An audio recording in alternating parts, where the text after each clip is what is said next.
I was only 18 when my boss broke my femur during one of his assaults. But what he didn't know is that this painful fracture would be the beginning of my revenge. Hi there, my dear ones. My name is Dorothy, but everyone calls me Grandma Dot. I'm 71 years old and was born here in Cincinnati, Ohio, back in 1953. Today, I'm going to tell you a story I've kept in my heart for over 50 years, a story I never told even my own children. Before I really begin, I'd like to ask everyone to subscribe to Grandparents' Tales and give this video a thumbs up. I'd also love to know where you're watching my life story from and how many children or grandchildren you have. That would make me so happy. It was 1971 when it all began. I had just turned 18 and needed to work to help out at home. My father had died the year before in a construction accident, and my mother was left alone with me and my 3 younger siblings. The Social Security benefits we received barely covered the rent on our little house in the Riverside neighborhood. "Dorothy, you're the oldest," my mother would say, holding back tears. "I need you to help me support this family." I understood. At 18, I already knew that life wasn't easy for those who were poor. I went door to door looking for work. At the downtown stores, they always told me I needed experience. At family homes, they wanted someone older, more reliable. I was almost giving up when a neighbor told me about Johnson Textiles. "They hire young girls there," she said. "It's hard work, but they pay on time every month." Johnson Textiles was located in the Industrial District, a large gray building that manufactured fabrics for the region. I still remember the strong smell of dye and glue that came from there, a smell that stuck to the clothes and hair of anyone who worked there. I arrived there on a Monday morning in March 1971. I was nervous, wearing my nicest dress, a navy blue one my mother had sewn for me. At the front desk, a grumpy man told me to wait. "Mr. Robert will see you now," he said after an hour.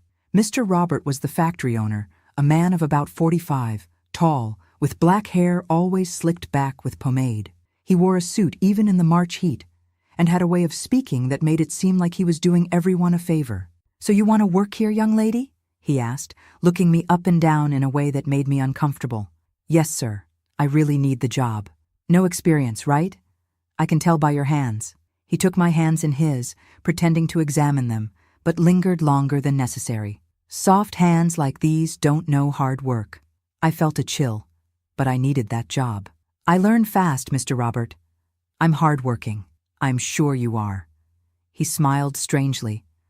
"I'll give you a chance. You'll start in the packaging section. Salary is half minimum wage, 6 days a week, 7 in the morning to 6 at night." It wasn't much, but it was what was available. I accepted immediately. "One important thing," he said, getting up and coming to my side of the desk. "Here, I like dedicated employees who know how to appreciate when the boss is being nice. You seem like a smart girl." I didn't completely understand what he meant, but I agreed. I needed that job. I started the next day. The factory had about 200 employees, mostly young women like me.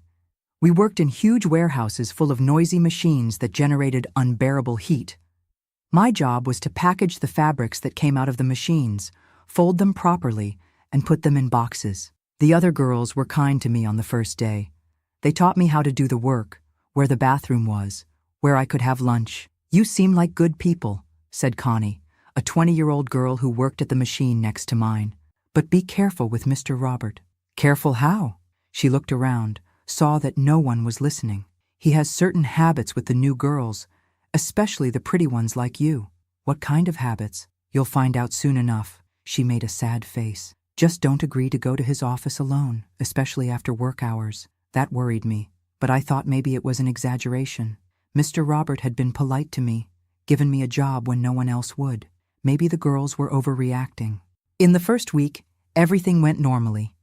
I arrived at 7 sharp, worked nonstop, left at 6. The work was tiring, but I was happy to be able to bring money home. "How's it going there, honey?" my mother would ask every night. "It's good, Mom. The boss seems like a good person." If I had known what was coming, I never would have said that. In the second week, Mr. Robert started showing up more in my section. He would come to check the quality of work, always stopping at my table longer than at others. "You're adapting well, Dorothy," he would say, putting his hand on my shoulder. I like dedicated employees like you. The hand on my shoulder lingered longer than normal. Sometimes he would stand right behind me, breathing on my neck while checking my work. Mr. Robert has his eye on you, Connie warned me during lunch. I've seen this story before. But he hasn't done anything too inappropriate, I said, trying to convince myself. Not yet. She sighed. Dorothy, can I give you some advice? If he calls you to his office, always take someone with you. Make up any excuse, but don't go alone. In the third week, the situation escalated. Mr. Robert started calling me to his office to discuss my performance. The first time, I managed to bring Connie along, pretending she needed to help me with something. You don't need to bring anyone, he said, clearly irritated. It was just so we could talk about your work. Sorry, Mr. Robert. Connie was teaching me some things. Next time, come alone. It was an order, not a request. Folks, I got emotional remembering those first days. Those of you watching, please leave in the comments where you're watching this video from, okay? I love knowing that people from all over America are following Grandparents' Tales. And don't forget to subscribe to the channel and leave a like, because that really helps me continue telling these stories. The second call to his office came on a Friday, almost at the end of the workday. I was finishing packaging the last shipment of the day when he appeared. Dorothy, I need to talk to you. In my office now. My heart raced. Connie had already left, as had most of the girls. The warehouse was almost empty. Can I go tomorrow, Mr. Robert? I'm finishing up here, I said now. His voice got harder. It's about your salary. You don't want to talk about your salary? Of course I did. Half minimum wage barely helped at home. If he was offering a raise, I went. It was the biggest mistake of my life. His office was on the second floor, far from the factory activity. It was a large room with a wooden desk, bookshelf full of books, and an old sofa in the corner. Sit here, he said, pointing to a chair in front of the desk. I sat, nervous. He remained standing, walking around the room, looking at me in a way that made me uncomfortable. You're a smart girl, Dorothy. Hardworking. I like that. Thank you, Mr. Robert. I was thinking of giving you a raise. Maybe even promoting you to section supervisor. My eyes lit up. Supervisor earned almost a full salary. But these things aren't free, he continued, coming behind my chair. I need to know if I can trust you. If you're really dedicated. I felt him place his hands on my shoulders. They were heavy, hot hands that squeezed firmly. I am dedicated, Mr. Robert. I work properly. It's not just work I'm talking about. His hands moved down my arms. I'm talking about loyalty, about gratitude. That's when I understood what Connie had tried to warn me about. My heart raced. My hands got sweaty. Mr. Robert, I think I should go. You're not going anywhere. His voice changed completely, became threatening. Do you know how many girls would like to be in your place? How many line up to work here? I know, but nothing. He came in front of me, preventing me from getting up. Do you want this job or not? I do. Then you're going to show that you deserve it. What happened in that room that afternoon, I can't describe in detail. Not because I don't remember. I remember every second, every word. But because some things are too heavy to be put into words. He hurt me. He humiliated me. He made me understand that there, in that factory, I wasn't an employee. I was his property. If you tell anyone, he said when he finished, straightening his suit, you'll be fired immediately, and I'll tell everyone what kind of girl you are. No one else will give you a job in this city. I left that room destroyed. I grabbed my purse, left the factory walking like a zombie. On the street, I threw up 3 times. I got home and locked myself in the bathroom, showered until the water ran out, but I couldn't feel clean. Are you okay, honey? My mother asked at dinner time. Just tired, Mom. How could I tell her? How could I say that the job that was supporting our family came with this price? On Saturday, I thought about not going back. I stayed in bed, pretended I had a fever. But on Sunday, seeing my mother count and recount the few coins we had, I knew I had no choice. Monday, I returned to the factory. Mr. Robert greeted me normally in front of others, as if nothing had happened. But in his eyes, I saw something new, a satisfaction, a power he knew he had over me. Good morning, Dorothy. I hope you rested well over the weekend. Good morning, Mr. Robert. Later I need to talk to you about that matter we discussed Friday. That matter. As if it were just any business. A work conversation. Connie noticed something had changed in me. What did he do? She asked during lunch. Nothing, I lied. We just talked about work. Dorothy, she held my hand. I know when a girl has been through this.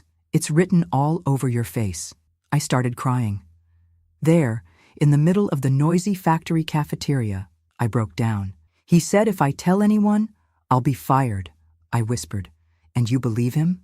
I can't lose this job, Connie. My family needs it. She sighed deeply. That's how he gets away with it. He targets girls like us, who have no choice. Others have been through the same thing. All the pretty ones he hires. Some endure it for a while, others quit soon. But he always finds new girls. That conversation opened my eyes to a reality I didn't want to see. It wasn't just me.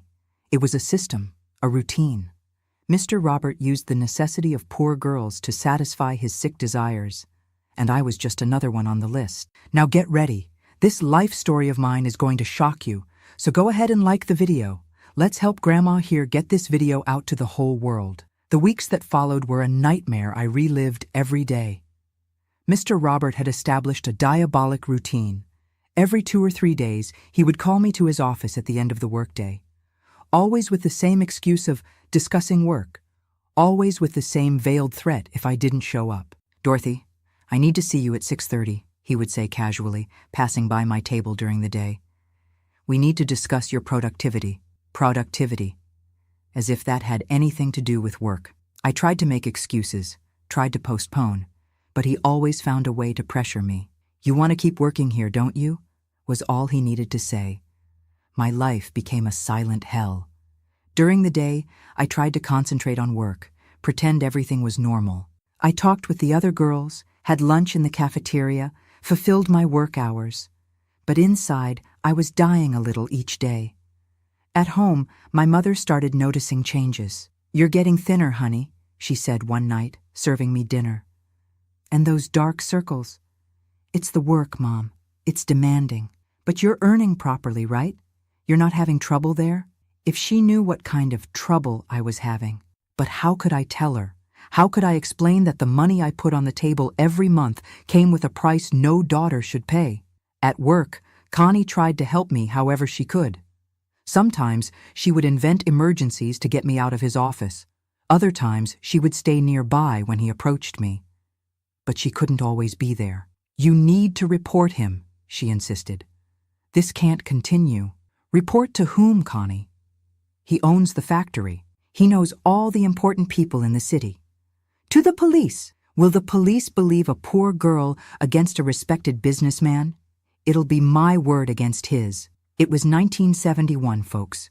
Women still had no voice in these matters, especially poor women, without education, without influential family.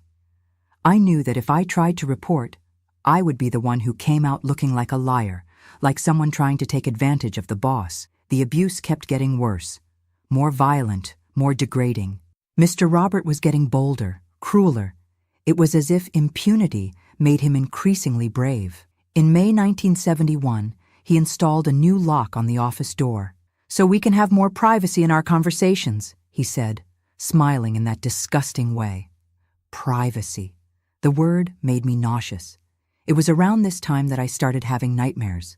I would wake up in the middle of the night, sweating cold, with the feeling that he was in my room. I lost my appetite, lost weight, lost the will to live. Dorothy, you don't look well, my mother said one June morning. Maybe you're sick? I'm fine, Mom. You're not fine at all. I'm going to schedule a doctor. You don't need to, Mom. It's just tiredness. How could I explain that my illness had no remedy at the pharmacy? That what was killing me inside wouldn't show up on any exam? At work, I tried to get closer to other girls, see if anyone else was going through the same situation. I discovered it wasn't just my paranoia. Other girls were also being called for conversations with Mr. Robert. There was Marlene, 19 years old, who had started 2 months after me. I saw in her eyes the same fear I felt. There was little Rosa, even younger, who always left his office with red eyes from crying. We could unite, I thought, report together. But when I tried to talk to them, they all denied it. Fear was greater than courage. They all needed the job. All had families to support. All knew he had too much power to be confronted. Mr. Robert perceived our desperation and used it in his favor. He knew exactly which buttons to press to keep us submissive. "Do you know what happens to girls who make scandals?" he said during one of the torture sessions. "They get marked. No decent man wants to marry a girl who's been talked about. No boss wants to hire someone who causes trouble. Marked, talked about. The words every girl of that era feared hearing. You're a smart girl, Dorothy. You're not going to ruin your life over nonsense. Nonsense." He called it nonsense. In July 1971, things got drastically worse. Mr. Robert started calling me not only at the end of the workday, but also during lunch hour. "To advance our conversation," he would say. This meant I went without eating, because the 50 minutes of lunch were spent in his office. I would return to the afternoon work hungry, in pain, wanting to die. The other girls started to notice. It was impossible to hide what was happening when I returned from lunch with wrinkled clothes, messy hair, red eyes. "Dorothy, you can't continue like this," Connie told me one day. "You're going to end up going crazy." Maybe I already was. I started having hallucinations, hearing voices, seeing Mr. Robert even when he wasn't there. The constant fear was destroying me inside. It was in August that he escalated to another level. Not satisfied with abusing me in the office, he started inventing urgent deliveries that I had to make to his house. "I need you to take these documents to my residence," he would say, handing me an envelope. "It's urgent." His house was in an upscale neighborhood, a white mansion with a well-maintained garden. The first time I went there, I still hoped it was really a work delivery. How naive I was. At his house, with no one around, without risk of being interrupted, he felt even more comfortable doing whatever he wanted with me. It was worse than at the factory, because there I knew that at some point I would have to leave, that other employees might show up. At his house, I was completely at his mercy. "Here no one can interrupt us," he would say, locking the door. "We can have more time for our conversations." More time meant more suffering, more humiliation, more moments when I wished I could die. I started missing work. I would make up illnesses, fake fainting spells, anything to avoid facing that routine of horror. But he always found a way to punish me for the absences. "Employees who miss a lot of work can't receive full salary," he told me, deducting 2 days from my pay. "I hope you understand." I understood perfectly. It was another way to control me, to keep me trapped in that situation. In September, something happened that almost made me give up on everything. My mother discovered the salary deductions and came to question me. "Dorothy, why did your salary come up short this month?" "I missed some days, Mom. I was feeling sick." "Honey, we can't afford for you to miss work. We need that full money." Seeing the worry on her face, knowing that my family depended on that dirty money, destroyed me even more. I was trapped in a vicious cycle. I needed the job to support my family, but to keep the job, I had to submit to those abuses. It was around this time that I started thinking about running away. Leaving Cincinnati, going anywhere, starting a new life. But how? I had no money, nowhere to go, didn't know anyone in other cities. Mr. Robert perceived my growing desperation and seemed to feed off it. He became more violent, crueler, as if my suffering excited him even more. "Are you thinking about leaving?" he asked one October afternoon. "Forget that idea. You belong to me now. Belong, as if I were an object, property. And if you try to run away, I'll come after you. I have contacts everywhere. You won't get a job in any city if I don't want you to." The threat was real. Men like him had power, influence, contacts. They could destroy a person's life with one phone call. In November 1971, almost a year after I had started working at the factory, I was at my limit. I had lost 15 pounds, developed an ulcer from so much stress, and was starting to have suicidal thoughts. That's when his thirst for power and cruelty led him to make the mistake that would change everything. On a Friday afternoon in late November, he called me to the office as always, but this time he was different, more agitated, more violent. He had been drinking. I could smell the alcohol on his breath. "Today you're going to learn a lesson," he said, pushing me harder than usual. What happened that afternoon was worse than everything I had suffered until then. He hurt me in a way he had never done before, with a violence that bordered on madness. That's when I heard the crack, a dry sound, like a branch breaking. Then came the pain. A pain so intense it made me scream like I had never screamed in my life. My right leg had broken. The femur had snapped in half. Mr. Roberts stopped immediately, his face turning white with fright. "Shut up!" he screamed, trying to muffle my screams of pain. "Stop screaming!" But I couldn't stop. The pain was unbearable, radiating from my leg through my whole body. I felt like I was going to faint, that I was going to die right there. "My God, what have I done?" he muttered, looking at my leg in an abnormal position. "What have I done?" For the first time in almost a year, I saw fear in his eyes. He was no longer the powerful man who controlled everything. He was a desperate criminal who had gone too far. And in that moment, even with all the pain I felt, I knew I finally had something against him. Something he couldn't hide, couldn't deny, couldn't explain. My broken leg would be the beginning of his end. The pain was so intense, I felt my vision darken. My leg was in a completely wrong position, and the broken femur made a horrible sound every time I tried to move. Mr. Robert was in total panic, pacing back and forth in the office like a caged animal. "Stop screaming, for God's sake," he yelled, his hands shaking. "Someone's going to hear." But I couldn't stop. It was as if all the accumulated suffering from almost a year was coming out through those screams. The physical pain mixed with the emotional pain, creating a tsunami of agony I had never experienced. "You have to be quiet," he said, trying to cover my mouth with his hand. "Listen, it was an accident. You fell. You slipped. That's what happened." Even with the unbearable pain, I managed to understand what he was trying to do. He was already inventing a version of events, a lie to protect himself. "No one's going to believe you if you say anything else," he continued, sweating coldly. "Who's going to believe a girl against me? You fell, that's it."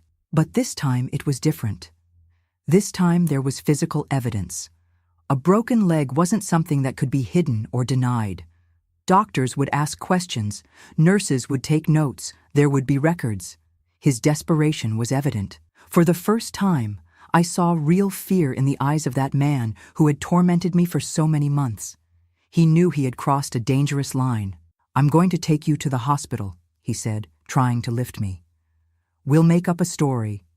You fell down the factory stairs, hit your leg, that's it." When he tried to move me, the pain was so intense that I fainted for a few seconds. When I came to, I was being carried to his car, a black Ford he used to go to work. During the trip to the hospital, he wouldn't stop repeating the version we had to tell. "You were going down the factory stairs when you slipped. You hit your leg on the iron step. It was a work accident, nothing more. Every pothole in the road made my leg hurt even more. I felt like the bones were crumbling inside my flesh. But in the middle of all that agony, part of my mind was calculating, planning. We arrived at Cincinnati General Hospital at 7 in the evening. Mr. Robert carried me inside, shouting for the nurses. "Help here! My employee fell at the factory. She broke her leg." The doctors rushed me to an emergency room. Dr. Wilson, a man of about 50, began examining my leg while the nurses tried to calm me down. "How did this happen?" he asked, gently touching the fracture area. I looked at Mr. Robert, who was standing in the doorway, glaring at me. It was my chance. I could tell the truth, report everything right there, but I was still afraid. Even with my broken leg, even knowing he had gone too far, the terror he had planted in me during almost a year was still strong. "I fell down the factory stairs," I lied, feeling tears stream down my face.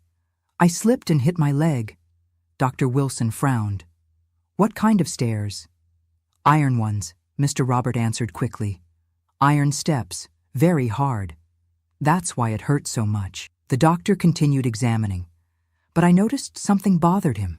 He looked at the fracture with a strange expression, as if he wasn't convinced of our version. "We're going to need to operate," he finally said. "It's a complex fracture. It's going to take time to heal. Operate." That meant I would be hospitalized, away from Mr. Robert, away from the factory. For the first time in months, I felt something like relief. How many days in the hospital? Mr. Robert asked, trying to seem concerned. At least 2 weeks for surgery and initial care. Then you'll need physical therapy for months. I saw Mr. Robert's face turn pale. Months without having me under control. Months when I would be talking to doctors, nurses, other patients. Months when he couldn't threaten or intimidate me. I'll notify your family, he said, trying to maintain the appearance of a concerned boss. They need to know about the accident. When he left to make the phone call, Dr. Wilson approached me. Dorothy, can I ask you a personal question? My heart raced. You can. This fracture, the pattern is very strange for a simple fall. It looks more like direct trauma, very great pressure applied to the leg. He knew. Somehow, the doctor knew this hadn't been a common accident. Did anything else happen that you didn't tell me? It was my chance. Here was an educated, respected man who could help me, who could believe me, but fear was still stronger. No, doctor. It was what I said. He looked at me for a long time, then sighed. Okay. Let's take care of your leg first. The surgery was performed the next morning. When I woke up from anesthesia, my mother was beside the bed, crying. My daughter, how did this happen? I fell at the factory, Mom. Mr. Robert said he's going to pay for all the treatment. How good that you have such a generous boss. Generous. If she only knew. But in the days that followed, hospitalized in that hospital, something began to change inside me. Away from the factory, away from Mr. Robert's constant threats, my mind began to function differently. The nurses were kind to me. The other patients talked, told stories, treated me like a human being. I had forgotten what it was like to be treated with dignity. Mr. Robert showed up every day, always with flowers or fruit, playing the role of concerned boss. But when we were alone, he showed his true face. I hope you're not thinking about saying nonsense to anyone, he would whisper when no one was listening. Remember that your family still needs me. But his threats began to sound empty. He was nervous, insecure. I saw in his eyes that he was afraid I might change my version. On the 5th day of hospitalization, something happened that changed everything. Dr. Wilson came to talk to me again, but this time he brought someone with him, a woman of about 40, very serious. Dorothy, this is Dr. Sarah, our psychologist. She would like to talk to you. Psychologist. My heart raced. Why did they want me to talk to a psychologist? It's routine, Dr. Sarah explained. We always talk to patients who have suffered trauma, to help with recovery. We were alone in the room. She pulled up a chair and sat very close to my bed. How are you feeling, Dorothy? My leg is hurting less. I'm not talking about your leg. I'm talking about you, as a person. The question caught me off guard. No one had ever asked me how I felt as a person. I don't know. Normal, I guess. Dr. Wilson told me that your fracture is quite unusual. He has experience with work accidents and said he's never seen anything like it. I felt my blood freeze. But that's what happened. I fell down the stairs. Dorothy, you know you can tell me the truth, right? Nothing you say here will leave this room without your permission. For a moment, I thought about telling everything, but fear was still too strong. It was an accident, doctor. She looked at me for a while, then sighed. Okay. But if you change your mind, you can call me anytime. That night, I couldn't sleep. I kept thinking about the conversation with Dr. Sarah, Dr. Wilson's suspicion, Mr. Robert's nervousness. For the first time in almost a year, I felt a glimmer of hope. Maybe I wasn't as alone as I thought. Maybe there were people willing to help me. On the 7th day, I received an unexpected visit. Connie showed up at the hospital, bringing flowers and a worried expression. Dorothy, how are you? Everyone at the factory is talking about your accident. I'm better. I'll be back to work soon. Are you sure it was an accident? She asked quietly, looking around. Why do you ask that? Because I've known you for almost a year. I know how you walk, how you go up and down stairs. You're very careful. You're not the type who trips. Connie was giving me an opening. A chance to tell the truth to someone who already knew, who already suspected. Connie, he did this to you, didn't he? The tears began to fall. I couldn't hold them back anymore. He said, if I tell, he'll fire me. He'll spread that I'm a tramp. My family needs the money. Dorothy, look at yourself. Look where you are. You almost died. How far does this man have to go before you react? She was right. I had hit rock bottom. I couldn't go any lower. But what can I do? Who's going to believe me? I'm going to help you. You're not alone in this. In that conversation with Connie, I made the decision that would change my life forever. I wasn't going to accept being a victim anymore. I wasn't going to let my fear control my choices anymore. When she left, I called the nurse. I want to talk to Dr. Sarah. It's urgent. Dr. Sarah arrived half an hour later. She sat in the same chair with the same understanding expression. Changed your mind? I did, and I told everything. Every abuse, every threat, every humiliation. I told about the other employees who went through the same thing. I told how he used our economic necessity to keep us trapped. She listened to everything in silence, taking notes, asking specific questions. When I finished, I was exhausted but relieved. For the first time in almost a year, I had told my truth to someone. Dorothy, you were very brave to tell me this. Now you need to decide what you want to do. What can I do? You can report. We have medical evidence of violence. We have your testimony. I can put you in contact with lawyers who work with cases like this. What if no one believes me? Some people won't believe you, but others will. And this can prevent other girls from going through what you went through. I thought about the other factory employees, about Marlene, about Rosa, about those who were still to come. How many girls would Mr. Robert destroy if no one stopped him? I want to report, I said, with a firmness I hadn't felt in months. I want him to pay for what he did. Dr. Sarah smiled for the first time. Then let's start working. In the following days, still hospitalized, we began building the case against Mr. Robert.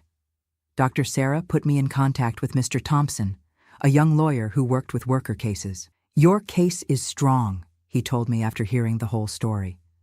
We have medical evidence, witnesses, a pattern of behavior. We can sue for assault, sexual harassment, and a series of other things. But he has money, influence, and we have the truth. Sometimes that's enough. Mr. Robert continued showing up at the hospital, increasingly nervous. He perceived that something had changed, that I no longer had the same fear as before. You're different, he said during one of the visits. I hope you're not doing anything stupid. I'm not doing anything stupid, I replied, looking directly into his eyes. I'm doing justice. I saw his face change color. He knew I had talked. You don't know who you're messing with, he whispered, furious. I'm going to destroy you and your family. You already tried to destroy me, but you couldn't. It was the first time in almost a year that I responded to him without fear, and that feeling of power, of no longer being a victim, was intoxicating. 3 days later, I was discharged from the hospital. My leg was still in a cast. I needed crutches, but I was free. And for the first time in months, truly free. Because now I had a weapon against him. I had courage, I had allies, I had a plan. The war had begun, and this time I wasn't going to lose. When I left the hospital with those crutches under my arm, I felt something I hadn't experienced in almost a year. Hope. My legs still hurt a lot, but my soul was lighter. For the first time since I started working at that cursed factory, I had a plan. Mr. Thompson had explained everything to me in minute detail. We were going to sue Mr. Robert for assault, sexual harassment, and create a precedent that could protect other women. But he was clear with me about the challenges. Dorothy, it's not going to be easy. He's going to try to discredit you, use expensive lawyers, try to bribe witnesses. You need to be prepared for a war. War. The word scared me, but at the same time gave me energy. After so much time being a victim, I was finally going to be able to fight. The first step was to collect evidence. We needed more witnesses, documents, anything that proved his pattern of behavior. Mr. Thompson advised me to look for other employees who had gone through the same situation. But before that, I had to face my family. When I got home that December afternoon in 1971, my mother received me with a mixture of relief and concern. Thank God you're okay, honey. Mr. Robert came by yesterday, said you can stay off as long as you need. What a good man, right? Good man. If she only knew. Mom, I need to talk to you about something very important. We sat in the kitchen of our simple little house. My mother served coffee and looked at me with that maternal expression that always calmed me. What is it, honey? You've been strange since you came back from the hospital. I took a deep breath. Telling the truth to Dr. Sarah had been difficult, but telling my own mother would be devastating. How could I break the heart of the woman who raised me?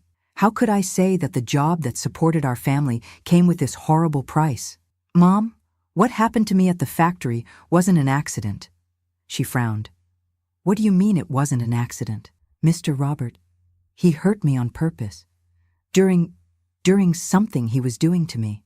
I saw the confusion in her eyes slowly transform into horror as I told the story.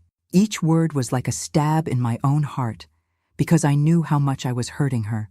My dear child, she whispered when I finished, tears streaming down her face. Why didn't you tell me before? Because I was afraid, Mom. Afraid of losing the job. Afraid no one would believe me. Afraid he would carry out his threats. She hugged me so tightly I could barely breathe. I felt her tears wetting my hair. I'm sorry, honey. Sorry for not noticing. Sorry for making you carry this alone. It wasn't your fault, Mom. It was? A mother has to protect her children. I failed. In that embrace, I felt I had another ally in my war against Mr. Robert. My mother had always been a strong woman, and now that strength was on my side. In the following days, I began the informal investigation that Mr. Thompson had suggested. First, I looked for Connie. She came to my house on a Saturday afternoon, nervous but determined. Dorothy, I decided I'm going to help you. I'm tired of staying quiet watching that man destroy girls' lives. Are you sure? It could be dangerous. Of course I'm sure. And it's not just me. Marlene and Rosa want to talk too. My heart raced. Other victims willing to testify. This changed everything. But there's more, Connie continued. Janet, who worked there until last year, also wants to testify. And she has a story that will shock you. Janet was a girl who had suddenly quit in the middle of 1971. At the time, no one understood why, since she really needed the job. We scheduled a meeting at Connie's house for the following Sunday. When I arrived there, limping with my crutches, I found 4 women sitting at the kitchen table, all with the same expression of fear and determination. Thank you for coming, I said, sitting with difficulty. I know it's not easy. Marlene was the first to speak. She confirmed everything I imagined. The same abuses, the same threats, the same pattern of behavior. It started 2 months after I started, she said, her voice trembling. First it was just flirting. Then it evolved to touching. Then she didn't need to finish. We all knew. Rosa, younger than all of us, could barely speak from crying so much. But she confirmed she had gone through the same thing.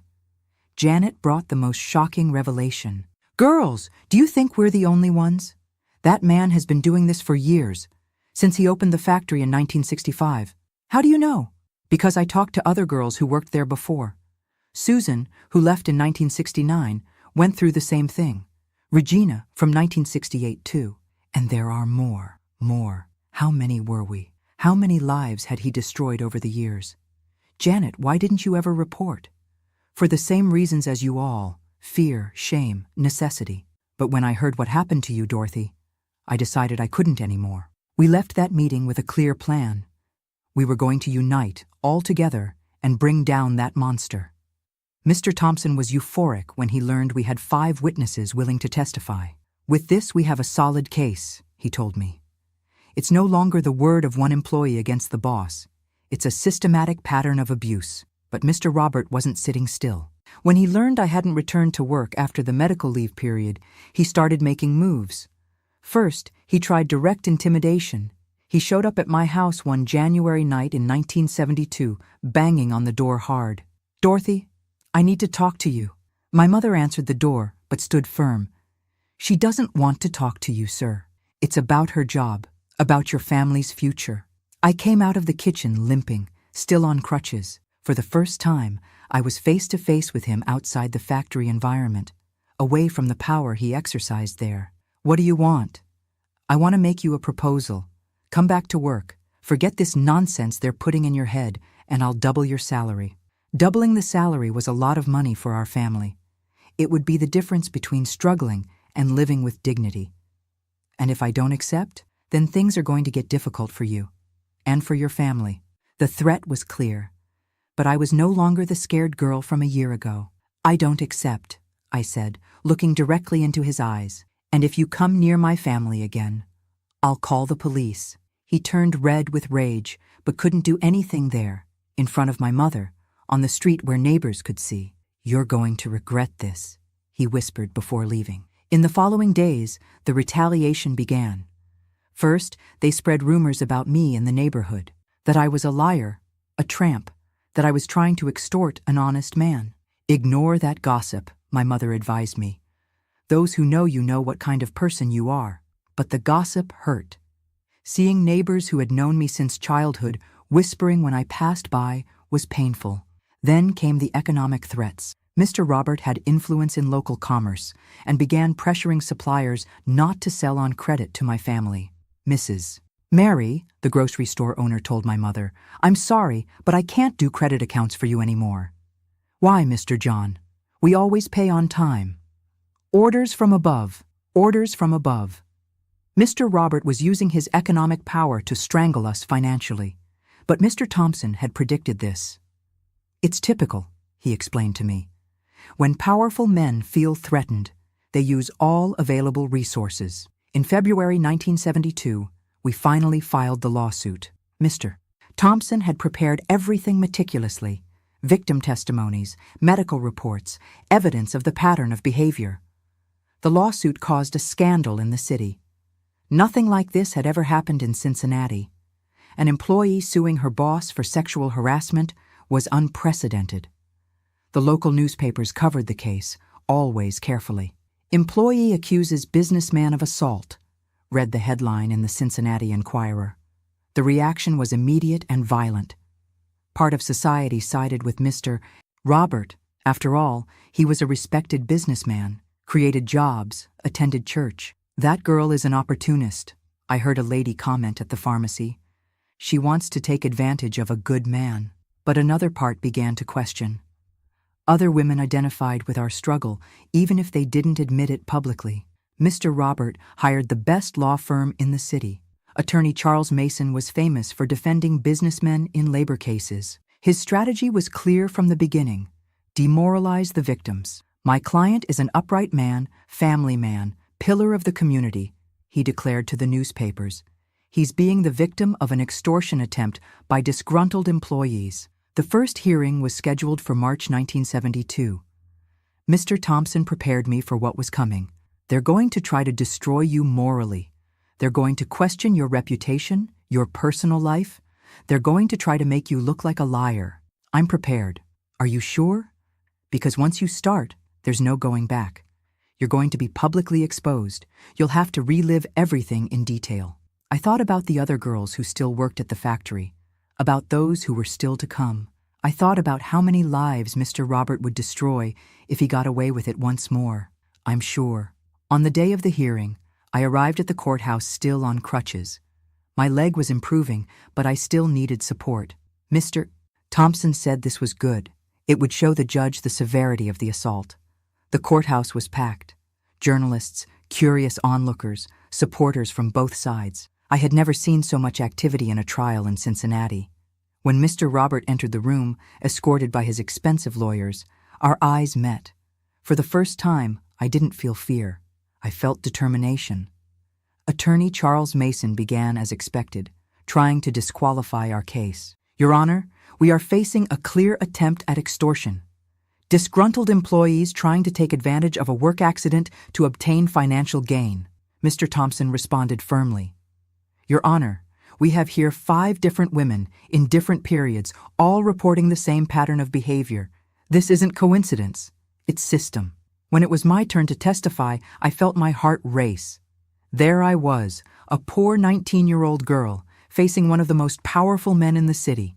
"You may begin, miss," said the judge, Judge Robert Hayes. I told everything. Every abuse, every threat, every humiliation. I felt tears streaming down my face, but kept my voice steady. This was my chance to be heard, and I wasn't going to waste it. When Attorney Mason began to interrogate me, he tried to confuse me, make me contradict myself. "Don't you find it strange that you never reported before? Why only now, after the accident?" "Because I was afraid. And because only now did I find people willing to help me." "Aren't you making up this story to get money?" "If it were for money, I would have accepted the proposal he made to double my salary." I felt I had scored a point. Mr. Thompson had prepared me well. The other girls testified throughout the week. Each testimony confirmed the pattern, showed they weren't isolated cases. The most impactful moment was when Janet revealed the real extent of the problem. Your Honor, I spoke with at least 8 women who went through the same situation at that factory. Some left the city out of shame. 8 women. Even more than we had imagined. Mr. Robert tried to deny everything, of course. He said we were liars, that he was being the victim of a conspiracy. But his version didn't hold up. How could he explain that 5 different women would invent the same story? How could he justify the pattern of behavior reported by victims who didn't even know each other? The trial dragged on for 3 months. 3 months of tension, veiled threats, psychological pressure. But also 3 months in which I felt growing inside me a strength I didn't know I possessed. In June 1972 came the sentence. Judge Hayes was clear and direct. This court recognizes the veracity of the facts narrated by the victims. The systematic pattern of abuse is evident and inadmissible. Mr. Robert was sentenced to 2 years in prison, payment of compensation to all victims, and temporary closure of the factory. When I heard the sentence, I broke down in tears, not of sadness, but of relief. I had won. We had won. Mr. Robert tried to appeal, but the higher courts confirmed the conviction. In September 1972, he was arrested. Seeing that man who had terrorized me for so long being led away in handcuffs was one of the most liberating sights of my life. The victory came at a price. We lost friends, faced prejudice, went through financial difficulties. But it was worth every sacrifice. Because we proved it was possible. That poor girls could face powerful men and win. That justice wasn't a privilege only for the rich. And mainly, we saved other girls from going through what we went through. The factory was reopened months later, but with new management and strict policies to protect female employees. Our victory echoed throughout the region. Other women were encouraged to report abuse. Other lawsuits were filed. We had planted a seed of change that would flourish for decades. After Mr. Roberts' conviction in September 1972, I thought my life could finally follow a normal course. How naive I was. The victory in court was just the beginning of an even more challenging journey. Rebuilding my life from scratch, at 19 years old, with a leg that would never be the same and a reputation tarnished by the rumors circulating around the city. The compensation I received was significant for the standards of the time. $15,000, an amount that represented almost 2 years of salary. But the money came with a high emotional price. Every cent of that amount represented a humiliation suffered, a night of terror lived, a piece of my dignity that had been stolen. Now you can rest, my mother said when the money arrived. You can take care of yourself, get proper treatment. But resting was the last thing I wanted. During those months of trial, I had discovered an inner strength I didn't even know existed. I had proven to myself that I could face giants and win. And this discovery had awakened in me an ambition I never imagined having. The problem was, what future could a girl like me build? My right leg had permanent sequelae from the fracture. I limped slightly and felt pain when I stood for too long. Jobs that required physical effort were out of the question. Besides, my reputation in the city was complicated. Half the people saw me as a hero, the brave girl who had faced a powerful man. The other half considered me an opportunist who had set up a good man. Dorothy, you could look for office work, Connie suggested in one of our conversations. With your intelligence, you'd be perfect for administrative work. I tried some offices in the city, but always ran into the same problem. My name was associated with the scandal, and many employers were afraid to hire someone who caused trouble. I'm sorry, said the manager of an accounting office, but our company values discretion. We can't take risks. Risks. As if fighting for my rights was a character flaw. It was during this time of uncertainty that something unexpected happened. Mr. Thompson, my lawyer, made me a proposal that would completely change the direction of my life. Dorothy, you have a natural talent for organization and communication. I saw that throughout the entire process. How about working with me? Working as what, sir? As a legal assistant. I can teach you the basics of law, You help me with paperwork, client service, and there's something you do better than any experienced lawyer. What's that? You understand victims. When a woman comes here suffering abuse, harassment, violence, she needs someone who understands what she's going through, someone who's been there. The proposal moved me and scared me at the same time. Working with law always seemed something very distant from my reality. But Mr. Thompson was offering not just a job, he was offering a purpose. But I don't have enough education. Education we can get. You have something much rarer, life experience and courage to use that experience for the benefit of others. I accepted the proposal in October 1972. My first day at the office was scary. Me, a girl who had barely finished middle school, surrounded by law books, codes, complex processes. But Mr. Thompson was patient. He taught me to organize documents, write simple petitions, serve clients, and I discovered I had a knack for it. Most importantly, when women victims of violence came to the office, I could establish a connection that no male lawyer could. She understands us, I heard one client comment to another. It's not just professional, it's personal. In January 1973, Mr. Thompson made me another revolutionary proposal. Dorothy, how about getting your GED? Finishing high school? At 20 years old? So what? It's never too late to study. With a high school diploma, you could even think about going to law school. Law school. The idea seemed absurd to me at the time. A poor girl, daughter of a dead worker, victim of sexual abuse, going to law school? That didn't exist in my world. But the seed was planted. I started my GED in March 1973, studying at night after work. It was tough. I worked from 8 to 5 at the office, then ran to school from 7 to 10 at night. My leg hurt a lot at the end of the day, but my mind was more active than ever. I discovered that I loved studying, that I had a facility for learning. You're different, my mother commented a few months later. More determined. Determined was the right word. For the first time in my life, I had clear objectives. I wanted to graduate. I wanted to understand law deeply. I wanted to use my knowledge to help other women. In 1974, something happened that completely changed my perspective on the future.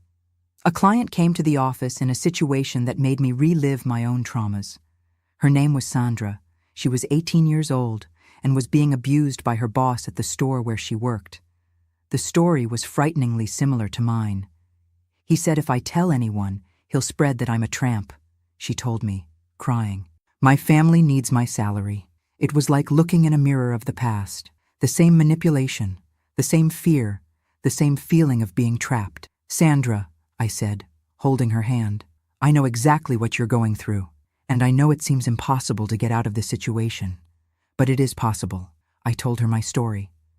I saw her eyes fill with hope as she realized she wasn't alone, that someone had gone through the same hell and managed to get out. Do you really think I can win? I'm sure. And I'm going to help you. Sandra's case was my first as lead assistant. Mr. Thompson gave me complete freedom to conduct the investigation, collect testimonies, prepare the strategy. We discovered that her boss had the same pattern as Mr. Robert.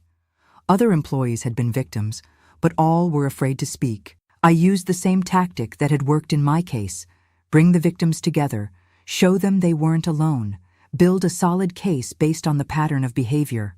In 6 months, we achieved not only the aggressor's conviction, but also a financial settlement that allowed Sandra to move to another city and start over. Thank you, she told me on the day of the sentence. You saved me. In that moment, I understood what my true purpose in life was. It wasn't just to survive my traumas. It was to transform them into a tool of liberation for other women. I finished my GED in December 1974 with excellent grades. Mr. Thompson organized a small party at the office to celebrate. Now comes the serious part, he said.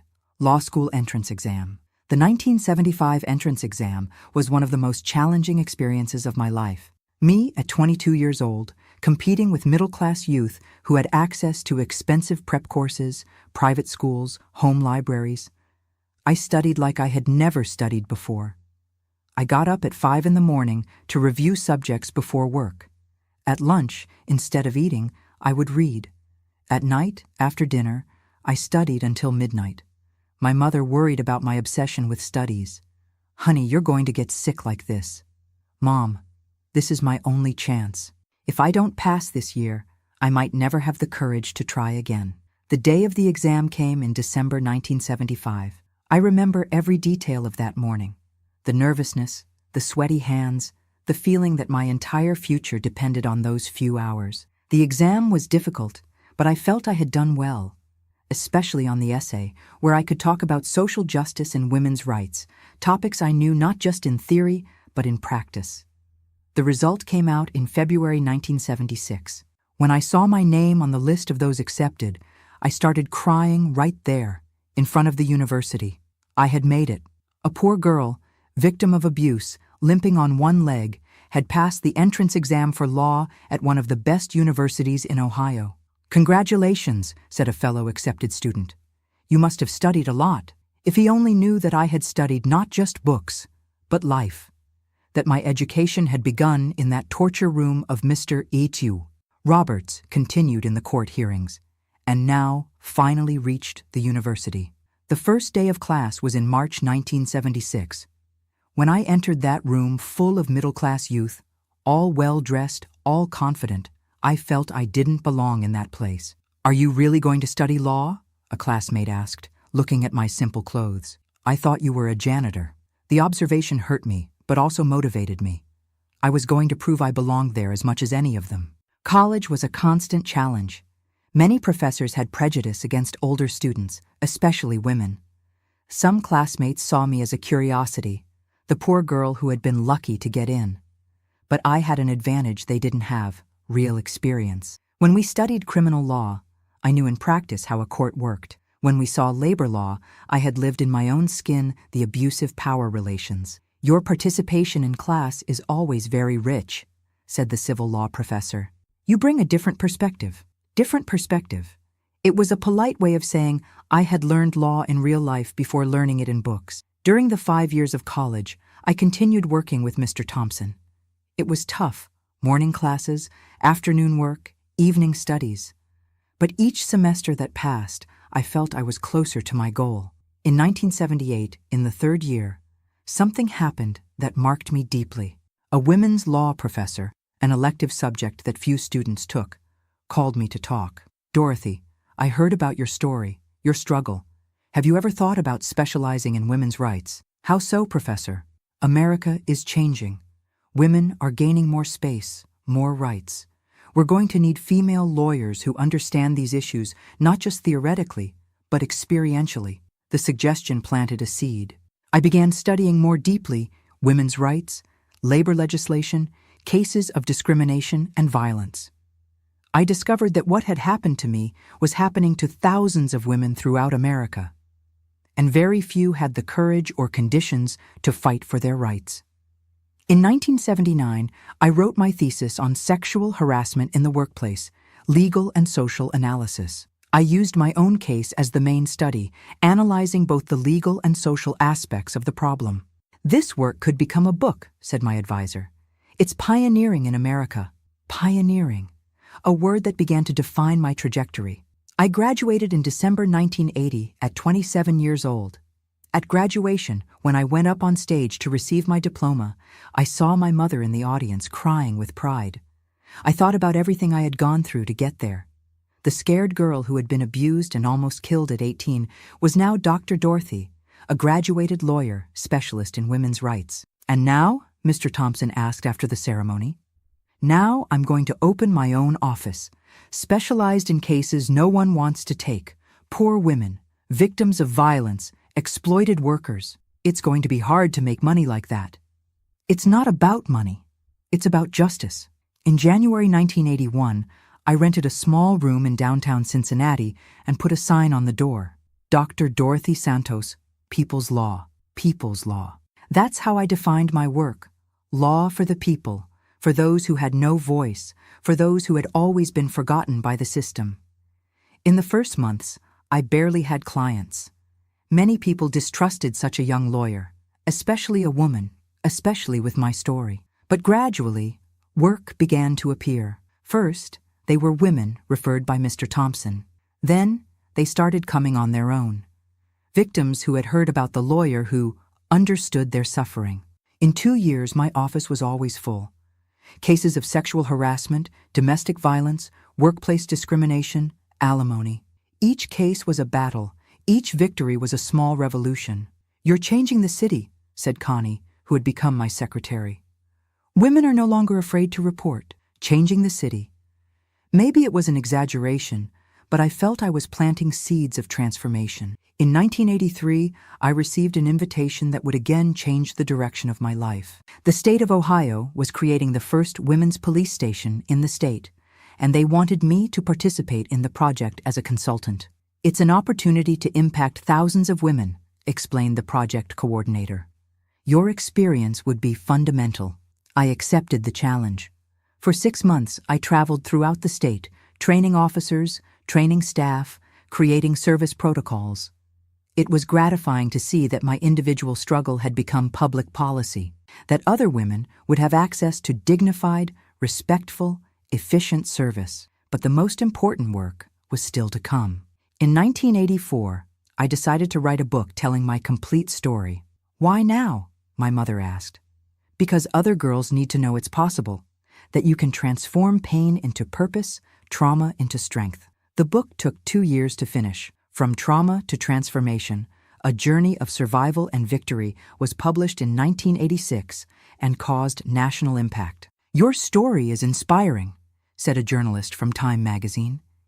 "It shows that it's possible to overcome any adversity." Overcoming adversity. Yes, it was possible. But more than that, it was possible to transform adversity into fuel for social change. The book brought me national recognition.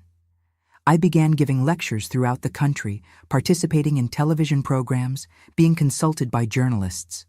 But most importantly, women from all corners of America began looking for me. Letters, phone calls, people who traveled hours to meet me. "Your story gave me courage," each one said. "If you could do it, I can too." And they could. One by one, these women overcame their traumas, built new lives, transformed from victims into protagonists. In 1987, at 34 years old, I looked back and saw the path I had traveled. From the broken 18-year-old girl to the nationally respected lawyer, from trauma to transformation. But I knew my journey was just beginning. I still had much to do, many women to help, many battles to win. And most importantly, I had discovered that my greatest victory wasn't having survived the abuse. It was having transformed that survival into a tool of liberation for others. My right leg still hurt on cold days, reminding me where it all began. But now that pain had a different meaning. It was no longer a symbol of trauma, but of transformation, of victory. My dear ones, if you've made it this far, thank you so much for listening to me with such care. This story wasn't easy to tell, but I know it can help other people who are going through difficulties. Don't forget to subscribe to Grandparents' Tales and give this video a thumbs up because that really helps me continue sharing these life stories with you. And please, let me know in the comments where you're watching from. I love hearing from viewers all across America and beyond. A big hug to each of you. And remember, no matter how big the storm, there's always a rainbow waiting on the other side.